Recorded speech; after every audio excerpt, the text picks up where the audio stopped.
నమస్కారం అండి. శివతాండవ ఛానల్‌కి స్వాగతం అండి. ఆ శివయ్య ఆశీస్సులు, ఆ తల్లి ఆశీస్సులు ప్రతి ఒక్కరిపై ఉండాలని నేను కోరుకుంటున్నాను ఫ్రెండ్స్.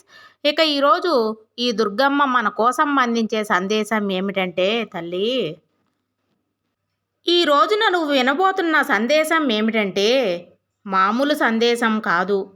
ఈరోజు నువ్వు ఒక రహస్యాన్ని, అలాగే సందేశ రూపంలో ఒక శుభవార్తను వినబోతున్నావు. కనుకనే మనసు పెట్టి వింటే ప్రతిదీ కూడా నీకు అర్థమవుతుంది అని అంటున్నారు. మరి ఆలస్యం చేయకుండా ఈరోజు ఈ సందేశంలో ఉన్నటువంటి పరమార్థం ఏమిటో, రేపటి రోజున మనకు అమ్మవారు చివరి అవకాశంగా వినిపించేటువంటి శుభవార్త ఏమిటో తెలుసుకుందామండి. బిడ్డా, ముందుగా నువ్వు వినబోయేటువంటి శుభవార్త గురించి నువ్వు తెలుసుకునే ముందుగా అసలు నీ జీవితంలో నువ్వు ఎదుర్కొంటున్నటువంటి సమస్యలు ప్రతి ఒక్క విషయాన్ని కూడా ఈరోజు నీ కళ్ళకు కట్టినట్లుగా వినిపించబోతున్నాను. తల్లి, మనసు పెట్టి మరీ విను. నీ జీవితం అనేది ఒక సుదీర్ఘ ప్రయాణం. అలాంటిది ఈ ఈ ప్రయాణంలో ఎన్నో మలుపులు, మరెన్నో ఒడుదుడుకులు ఉన్నాయి. అయితే నువ్వు సాధారణంగా చాలా కష్టపడేటువంటి తత్వాన్ని కలిగి ఉన్న బిడ్డవు. చిన్నప్పటి నుంచి ఎన్నో ఆటుపోట్లను, అవమానాలను ఎదుర్కొని ఉన్నావు. అలాగే నీ జీవితం అనేది ఎప్పుడూ కూడా పూల పాన్పు అనేది అస్సలు అనిపించలేదు. నీకు అంతా మాత్రమే కాదు, ముళ్ళ నాటకంలో సాగిపోయినటువంటి అనుభవాలు నీకు చెప్పడానికి అనేకం ఉన్నాయని నాకు తెలుసు. ఈ కష్టాలకు నువ్వు కృంగిపోకుండా ప్రతి అనుభవాన్ని ఒక పాఠంలాగా స్వీకరించి భవిష్యత్తుకు పునాదులు వేసుకుంటూ వచ్చావు. తల్లి, భాగ్యం నుండే బాధ్యతలు మోయడం అనేది నీకు అలవాటుగా మారింది. ఈ పట్టుదల, ఈ ఈ కార్యదీక్షే నిన్ను రోజున ఉన్నత శిఖరాలను చేర్చబోతున్నాయి. ఈ అనుభవాలు నీ వయసుకు మించినటువంటి పరిణితిని నీకు అందించాయి. నిన్ను ఒక యోధుడిగా తయారు చేశాయి. నీకు మానవత్వం ఎక్కువ. నీ హృదయం కరుణతో నిండిపోయి ఉంటుంది. సమాజం బాగుండాలి, అందరూ సుఖంగా ఉండాలి అనే తపనతో ఎప్పుడూ కూడా నీ మనసు బలంగా ఉంటుంది. ఇప్పుడు నీకున్నటువంటి స్నేహితులు కూడా చాలా ఎక్కువే. నిజమైనటువంటి స్నేహితులు మాత్రం చాలా తక్కువ. అయితే ఎటువంటి భేదాలు చూపకుండా నువ్వు అందరితో కలిసిపోతావు. కానీ నీ మనసు అర్థం చేసుకునేవారు చాలామంది అరుదుగా ఉంటారు. నువ్వు ఎప్పుడూ కూడా స్వతంత్రంగా, ఒంటరిగా ఉండటానికి ఇష్టపడతావు. బానిసత్వాన్ని నువ్వు అసలు సహించవు.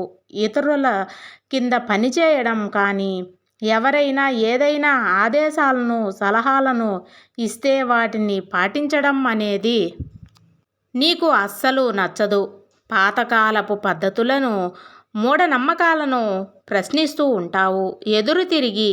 ఎందుకంటే నీ ఆలోచన విధానం ఎప్పుడూ కూడా నలుగురు మెచ్చుకునేలాగా, సమాజంలో మార్పు తీసుకురావడానికి ఎప్పుడూ కూడా నువ్వు ముందే ఉంటావు అన్నదే. అయితే నీలో ఒక చిన్నపాటి తిరుగుబాటుదాన్ని నేను చూసి మురిసిపోయినటువంటి రోజులు కూడా ఉన్నాయి. నువ్వు పుట్టుకతోనే తెలివిగా, నీ బుద్ధి చాలా చురుకుగా ఉండేది. కొత్త విషయాలు నేర్చుకోవాలనే ఆశ ఉండేది. అయితే ఈ మధ్యకాలంలో నీ ఆలోచన విధానం అంతా కూడా పూర్తిగా మారిపోయింది. చాలా భిన్నంగా ప్రవర్తిస్తూ ఉన్నావు. నీలో విపరీతమైనటువంటి కోపం ఎక్కువైపోయింది. ఎప్పుడూ కూడా ఆదర్శాల కోసం జీవించే నీవు ఇప్పటి రోజుల్లో కష్టము, అలాగే కోపము, ఈర్ష్య, ద్వేషాలతో రగిలిపోతూ ఉన్నావు. చూడమ్మా, నీకు ఎన్నోసార్లు చెప్పాను, నిన్ను బాధ పెట్టిన వారి గురించి ఎక్కువగా ఆలోచించవద్దు అని. కానీ నువ్వేం చేస్తున్నావు? పగ, ప్రతీకారము, ద్వేషము పెంచుకొని నిద్ర కూడా సరిగ్గా పోవటం లేదు. నిన్ను అవమానపరిచిన వారిని, నిన్ను కించపరిచిన వారిని చూసి ఒక చిరునవ్వు నవ్వమ్మా అని చెప్పాను. కానీ నువ్వు మాత్రం అవే తలుచుకుంటూ నిద్ర కూడా పోవటం లేదు. చూడు, నువ్వు ఎప్పుడైతే నీ ఆలోచనలు పక్కన పెడతావో అప్పుడే నీకు జరిగింది అన్యాయం అని నీకు తెలుసు. నాకు కూడా తెలుసు. సాధించాలని చెప్పి నువ్వు ప్రయత్నాలు చేస్తూ ఉన్నావో ఆ ప్రయత్నం వైపు నువ్వు దృష్టి పెట్టి నీ దృష్టిని భవిష్యత్తు వైపు మళ్లించు. రేపటి ప్రపంచం ఎలా ఉండాలో దానికి నువ్వు ఏం చేయాలి అనే దాని గురించి ఆలోచించు. నీ ఆశలన్నీ కూడా ఉన్నతంగా ఉంటాయి. నాకు తెలుసు. కొన్నిసార్లు నువ్వు చాలా రకాలుగా అంటే నలిగిపోయావు, ఒంటరిగా మిగిలిపోయావు. అయితే నువ్వు ఎంత సరదాగా ఉండేదానివో, ఎంత చక్కగా ఉండేదానివో నాకు తెలుసు. కానీ నీ మనసులో ఏముందో తెలుసుకోవడం అనేది ఇతరులకు చాలా కష్టంగా అనిపించుకోవచ్చు. కానీ నాకు మాత్రం తేలికైనటువంటి పని. నీ మనసు ఒక సముద్రం లాంటిది. నీ బాధను కూడా నువ్వు పైకి నవ్వుతూ దాచేసుకున్నటువంటి మంచి మనసు ఉన్నటువంటి దానివే.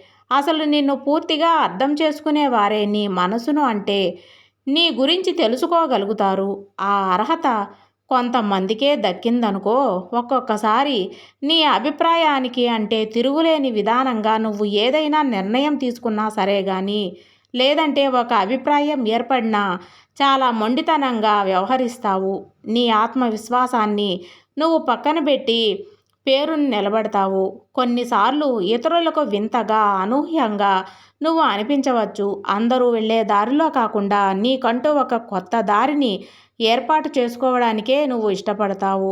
అసలు నీ జీవనశైలి ఇష్టాలన్నీ కూడా భిన్నంగా ఉంటాయి అనుకో. నీ చుట్టూ ఉన్న ఒక రహస్యమైనటువంటి వాతావరణాన్ని నువ్వు సృష్టిస్తున్నావు. నీ కుటుంబ సభ్యులు, స్నేహితులు చాలా చాలా అద్భుతమైనటువంటి మంచి ప్రవర్తనలో కలిగి ఉంటారు. జీవితంలోకి ఇతరులు ఎక్కువగా జోక్యం చేసుకుంటే నువ్వు సహించవు. నీ స్వేచ్ఛకు భంగం కలిగితే ఊరుకోవు. నీలో చాలా మందికి చెప్పుకోలేనటువంటి అంటే నిన్ను చూసి ఆదర్శంగా నీ గురించి గొప్పగా చెప్పుకోవడానికి ఎన్నో విషయాలు దాగున్నాయి. కానీ నువ్వు ఎక్కువగానే ఈ మధ్యకాలం నీ ప్రవర్తన పూర్తిగా మారిపోయింది. నీకు ఒక అద్భుతమైనటువంటి వ్యక్తిత్వాన్ని భగవంతుడు ఇచ్చినప్పుడు నువ్వు ఆ వ్యక్తిత్వాన్ని కలిగి ఉండాలి. మరి అలాగే నిన్ను నువ్వుగా అంటే జాగ్రత్తగా నీ ఆలోచన విధానాన్ని మార్చుకోవాలి. నీ జన్మకు ఒక గొప్ప లక్ష్యం ఉంది. అది నువ్వు ఎంత గొప్ప మానవతాదానివి అంటే ఎల్లప్పుడూ కూడా ఒక వ్యక్తిగత సుఖాలను కంటే నీ చుట్టూ ఉన్న సమాజం గురించే నువ్వు ఆలోచించే మంచి మనసున్న దానివి తల్లి. నీ గురించి కుటుంబ సభ్యులు, భక్తుల బాంధవ్యాలు, శ్రేయోభిలాషులు అన్నీ కూడా వాళ్ళందరికీ నువ్వే ఆలోచిస్తావు. ఇతరుల కంటే విభిన్నంగా ఉంటుంది నీ ఆలోచన. పక్కవారి కష్టాన్ని చూసి తట్టుకోలేవు. వారిని నీ వారసులుగా భావించి చలించిపోతూ ఉన్నావు. సున్నితమైనటువంటి, కరుణామైనటువంటి నీది అయితే విధి విచిత్రం చూడు ఎలా ఉందో. నీ జీవితం చిన్నతనం నుండే పూల పాన్పుగా లేదని చెప్పాను కదా. ఎన్నిసార్లు ఒడిదుడుకులు, కష్ట నష్టాలను ఎదుర్కొన్నావు. అలాగే నీ వయసుకు మించి బాధ్యతలు మోసావు. నీ భుజాలపై ఎప్పటికీ కూడా మోస్తూనే ఉన్నావు. అయినప్పటికీ ఎన్ని తుఫానులు నిన్ను చుట్టముట్టలేదు. నువ్వు ధైర్యం పడలేదు కూడా. అయినా కూడా ఆత్మవిశ్వాసాన్ని కూడా కోల్పోకుండా నిలబడ్డావు. అది నీ గొప్పతనం కాదు. ఈరోజు ఈ స్థాయిలో నిన్ను నిలబెడుతుంది అంటే నీ గొప్పతనమే. నీకు ఆప్తులుగా అంగీకరిస్తే ఎవరైనా కానీ వారి కోసం నువ్వు ప్రాణమైనా ఇవ్వడానికి వెనుకాడవు. అయితే నిన్ను కొంతమంది వ్యక్తులు గాయపరిచారు, మాటలతో గాయపరిచారు. కానీ అలాగే నిన్ను నమ్మించి మరీ అంటే నీ దగ్గర ఉన్నటువంటి డబ్బును లేదా నీ మానవత్వాన్ని లేకుంటే నీపై ఉన్నటువంటి నమ్మకాన్ని పూర్తిగా వారు పోగొట్టేస్తున్నారు. ఇదండి ఆ దుర్గమ్మ మన కోసం అందించే సందేశం. మీకు అందరికీ నచ్చిందని అనుకుంటున్నాను ఫ్రెండ్స్. సర్వేజన సుఖినో భవంతు.